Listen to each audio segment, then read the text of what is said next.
What's up, everybody? Happy Friday. Hope all you're having a great day so far. It's a beautiful day outside, by the way. I'm glad fall is kicking in. You know what I mean? Like the chilly weather is coming in. Not too cold or nothing like that. Thank God, not yet. But I like it. It's a change because I can't do all that heat, so I'm glad that's gone. Can't stand the heat. So I tend to stay the hell out of the kitchen, so to speak. Um, so anyway, getting into this episode of GH. I was disappointed with the reveal of Spencer and Esme being the stalkers. I was disappointed. I was disappointed by the reaction of Sonny, and the his actions were surprising though in a way because he pretty much had his guards jack Nicholas up in his own home in front of his son. And I'm like, you're really gonna do that while Spencer's standing right there? I was surprised by that. And Spencer was trying to stop it, and Sonny was like, "This don't concern you. This between me and your father. We gonna have a little chat. Everybody know you ain't gonna have no little chat. You got your guards up in here, holding him by the arms. You about to go take him out to the woodshed and beat that ass is what you about to do. Like you ain't slick." Um, so Trina and Cameron come busting through the door, saying how everything was, a lie about the plane tickets and stuff like that to Bora Bora.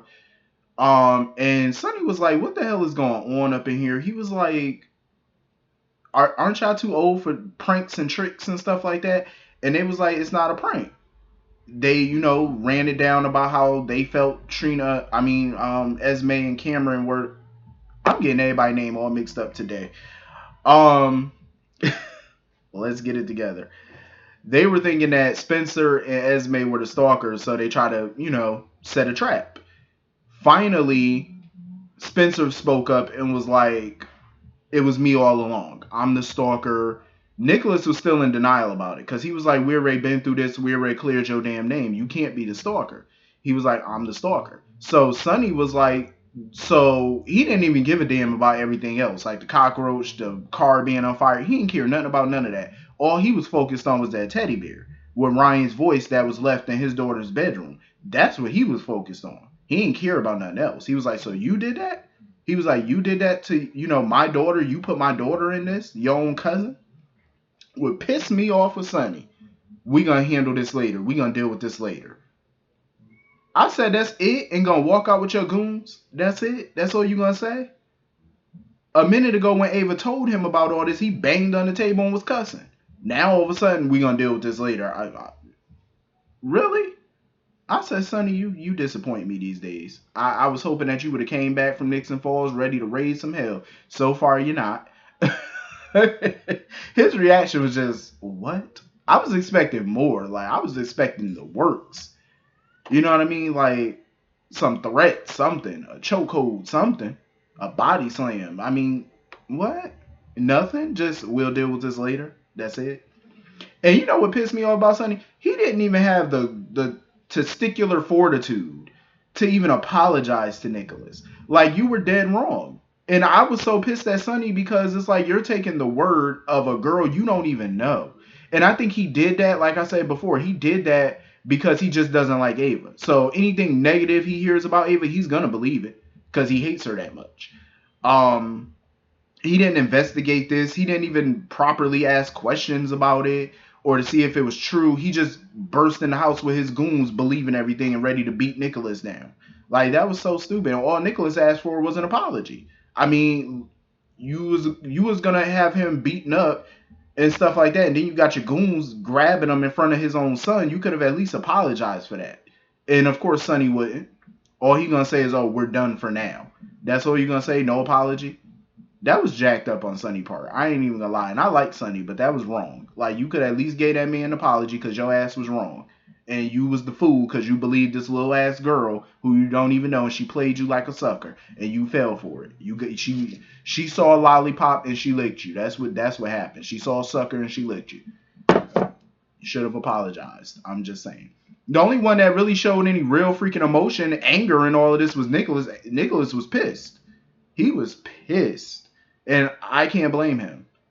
Only time will tell what the rest of the fallout was going to be when Ava hear about this. Cause I was glad Ava walked up in there and she was like, "Oh, she was, trying to figure out like what the hell going on. Because, Nicholas was still in denial. Like, he was just hoping that none of this was really true. And Ava was like, what isn't true? I said, uh-oh. Uh-oh. Hopefully Ava gives me what I want. Ava, give me what I want. I understand Nicholas is your husband, ex-husband, whatever. You love him and that's your stepboy. But you need to pull out your handgun when you hear this. I'm pretty sure she wouldn't shoot him, but I just want the threat of it. That's all I want. Give me what I want, damn it. Give me some raw yelling and emotion. Cuss him out. Disown his ass. Throw him out the mansion. Esme really got to get thrown out. Oh, I hope they kick Esme out after this. I really hope Nicholas show her ass the door. Give that little trick her walking papers, please. Spencer was pissing me off because he was really trying to take the blame for all of this. Talking about it was all me, nobody else. Oh, I told Esme to burn up the car. No, you didn't, because you were shocked when you found out she did it. You just trying to cover for her. Hell no. Kick her ass to the curb. And if Spencer won't do it, Nicholas, you do it. Throw that little girl out your house. She got to go. That little girl is crazy and dangerous. Speaking of crazy and dangerous, when Ava was over there taunting Ryan at Spring Ridge, she bumped into Esme. I said, why am I not surprised? This girl like the boogeyman. She pops up. She popping up in there lying, of course, as usual, talking about she there to volunteer or intern there or whatever. Ava was like, here. And then she slipped up and was like, oh, enjoy your trip to Bora Bora. Ava was looking at her like, what the hell are you talking about? Like, Bora Bora? I'm not going no Bora Bora. So, of course, she runs over to Ryan talking about something, I'm sorry for the delay. Heifer, was he expecting you? What delay? This girl is nuts. And as much as I want her to get her, her ass stomped out, and I think she should, I like her. I'm not even going to lie to y'all. I like Esme. I like her. She brings that crazy villainous that you need. She just brings it. And she got the look for it. I love it. She's that character I love to hate. And I love that type. I love those types of characters because they're gonna bring it. The lies, the schemes, they're gonna bring it. And that's what daytime is all about. You need good villains. And she's doing it for me right now. So I can't wait to see what everybody's reaction to all of this is gonna be. You know what I mean? I think it's gonna be pretty good. Hopefully Ava gives me what I want. And I can't wait for her to run up on Esme. Somebody need to snatch that little girl ASAP. So anyway, Carly is still over at Jack's house, spitting venom at him. She's still pissed off at Jax for not coming to her immediately about his hunch about Sonny. I'm like, Carly, you really need to let this go. Let it go. Like, he didn't come to you simply for the simple fact that he had no proof. All he had was a thought, a hunch. That's all he had. If he would have came to you and told you that, you either A, wouldn't have believed him, or B, it could have turned out to be false, and you probably would have been pissed off about that he just, gave you false hope. So he wanted to be sure. You can't blame somebody for wanting to be sure first. You know what I mean? Like, she's still sitting there mad at him. I'm like, at least he went down there and told Nina about herself and tried to get her to tell Sonny the damn truth. You know what I mean? Like, calm down. Like, everything is not that man's fault. Carly really need to chill. And, Jocelyn was hoping that, her father would be done with Nina for good this time. I don't think so. I don't think so. The look on Jack's face be looking sometimes like, yeah, no, I'm not done with her. You know what I mean? Like, I don't think he finished. So, you never know. Him and Sonny might start, competing for Nina's affections. I could definitely see Nina getting her own reality show out of this. Wouldn't that be dope? She got her own date and reality show, and Sonny and Jax were contestants on it for the love of Nina. That would be hot. That would be hot. No, I'm just messing around though. But so anyway, moving on from that. Scott is basically laying the groundwork. He is trying to, pretty much tell Austin, like, the Quartermains, you gotta watch out for them. You know what I mean? They got a court date in 2 weeks to go to court, and they're gonna enter Edward's letter as evidence or whatever. Austin is just trying to get his piece of the pie. That's all it is. And in my opinion, as a descendant of Edwards, as a grandchild of Edwards, get that boy what he entitled to. You know what I'm saying? Like, he's the grandson too. Give him some stock. You know what I mean? I feel like the Quartermains are just handling this all wrong. Like, if you be nice to him and get on his side and y'all all join forces, you can all benefit and get what you want. But working against each other, it's to the detriment of the family and the company overall when y'all work against each other. United, you stand. You know what I mean? Divided, you get played. So it's better to be united in all of this instead of being fools and being all divided and whatnot. That's just dumb. Um, Scott, of course, you know, when he bumped into Nina or whatever, he was reading her the riot act about Sonny. He was basically warning her, like, you need to steer clear of him. You know what I mean? Like, she needs to steer clear of Sonny because he peeped that she got feelings for Sonny, basically. And he was like, no, you don't want to get involved with no Sonny. He was like, it's going to basically lead you down a road to nowhere. You know what I mean? Like, you're going to have to deal with his dangerous ass lifestyle and Carly, of course, nipping at your heels like Cujo. Heart, heart, heart. You're going to have to deal with all that every day, you know, plus Christina and everybody else who not gonna be feeling you. So it's best to just steer clear and stop the BS. Nina just seemed like she don't care. Like she willing to deal with the consequences. Like if she ends up getting with Sonny or whatever, she seems like she's willing to deal with the fallout. You know what I mean? The family hating her. I mean, it's kind of true though. I mean, even if her and Sonny get together, how much more can the family hate her than they already do? They can't hate her no more than they do right now. So it's like she just gotta have to deal with sarcasm and snark every day. So it is what it is. You know, she willing to take her lumps, I guess. Surprisingly though, Nina was not upset with Maxie for snitching to Carly about her. She wasn't mad about it because she felt like, you know what, it was basically gonna come out at some point anyway. So really to her it didn't matter who said it. You know. Maxie seemed like she somewhat regretted doing it a little bit, but she know it was the right thing for her to do, you know, because she would have wanted to know if she was in Carly's position, which is true. But for me, I wouldn't have said nothing. Like I said before, I would not have said diddly squat.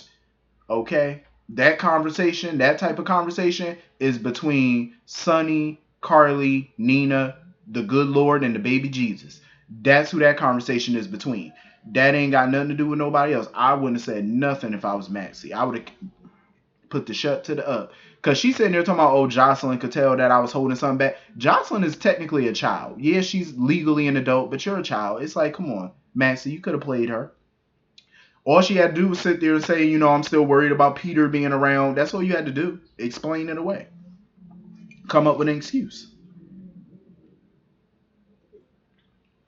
That's what I would have did. I would have came up with a good old excuse. I wouldn't have told that girl nothing. You ain't got to explain yourself to no teenager. Um, because as far as, you know, Nina's romance in Nixon Falls with Sonny slash Mike, she basically was like she gonna leave that part up for Sonny to explain to Carly.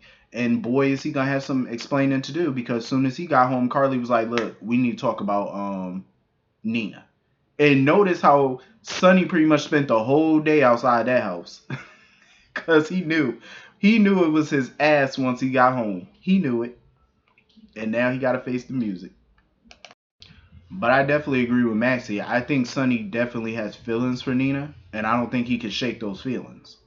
He definitely can. So that's a conversation he's gonna have to have with Carly, and that's a conversation him and Nina definitely gonna have. Um. So anyway, of course, Austin pops up, um, ready to talk to Maxie or whatever. I could definitely see. I think that's exactly what they're doing. I think they're testing Maxie and Austin as a potential couple. I think that's what they're doing. I could see her with him. I can. I mean, I still don't trust him like that because we don't really know him like that. You know what I'm saying? He seems like he could be on the up and up, but you never know with new characters. They always got some secret. But I could definitely see her rendezvousing with him, and of course BLQ come barging up in there, acting a fool, talking about how he not family. Brooklyn is playing this all wrong when it comes to Austin, in my opinion. Like she really is. She's being more you know, painting herself like basically an enemy to him or something, treating him like he's the enemy. And I feel like she's making a wrong play here. Like she needs to play it another way. Like go at it from another angle. Like invite him into the family. You know what I'm saying? Stop being so negative. You know, it's counterproductive in my opinion. Um, she basically tried to tell that to Ned. Like she was upset with Ned talking about some he's being a jerk to Olivia. In my opinion, Olivia is being a jerk to him. Ned is not doing anything wrong to her. All he's doing is being concerned about his stepson. Obviously, something's not right with Leo right now. And he pointed that out. Austin is pointing it out. She thinks that Austin is using Leo to pretty much get Ned off his game. You know, split Ned's attention or whatever away from the lawsuit so that way he could lower his guard and he could swoop in and, you know, win the lawsuit or whatever. I don't think that's what he's doing. Is it a possibility that's what he's doing? Maybe. Like I said, we don't know Austin like that. We don't know. But I think there's something there to the Leo situation about him maybe being autistic. I mean, think about it.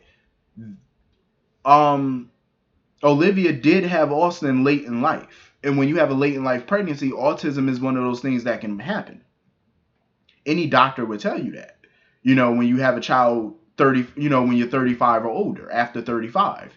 You know what I'm saying? Anybody would tell you that those, you know, complications do happen. They might not happen right away, but later in life they can. You know, birth defects and all that stuff, it happens all the time. So, you know, it's a possibility. And he has the symptoms of it. Ned has noticed it. Even before he even talked to Austin, he noticed the symptoms. But like I said, Brooklyn is not totally off about what she's saying as far as like Austin using this to his advantage. Because like I said, he might be, but I don't think he is. I'm hoping he's not. I don't think so. Um, Even when Leo came into the room, he barely paid Ned any attention. He just walked over to the toys and stuff and barely even acknowledged Ned that Ned was in the room. You know, and of course Ned is concerned about that because he doesn't really speak. You know, he's not engaging in conversation for a kid his age. Usually, kids his age, they ask a billion questions. They talk all the time. You can't get him to be quiet. Him, he's polar opposite. So that's concerning to them. So, of course, they would want to get that checked out just to make sure, you know. Maybe it's not something else. There's nothing wrong with getting them checked out. Um, so anyway, that's pretty much the whole episode. Hit the comment section. Let me know what you guys thought about it. I will see you all later. Have a great day. Have a great weekend. See you all Monday. Peace.